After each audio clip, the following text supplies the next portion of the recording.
Tahimik ang gabi nang mapansin ni Liza na tila may kakaibang lamig sa kanyang kwarto. Nagbabasa siya ng libro sa ilalim ng malamlam na ilaw ng lampshade.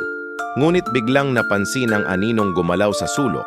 Hindi malinaw, tila usok na itim na dahan-dahang lumalapit. Pinilit niyang baliwalain, iniisip na baka guni-guni lamang. Ngunit habang lumilipas ang minuto, napansin niyang unti-unting nabubura ang mga bagay sa paligid ng anino. Ang lumang upuan, ang laruan sa sahig, maging ang maliit na mesa.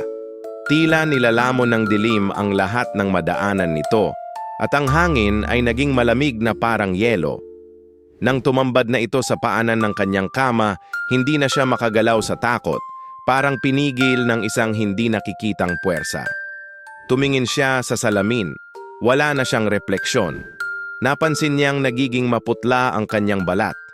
Parang hinihigop ng anino ang kanyang kulay, ang kanyang init, ang kanyang pagkatao. Sa huling saglit, naramdaman niyang tila naglaho siya, kasabay ng pag-alis ng anino sa kwarto. Iniwan nito ang silid na malamig, tahimik, at walang bakas ng tao kailanman. Ang kwarto ay naging isang walang buhay na espasyo, parang isang bangkay na walang kaluluwa.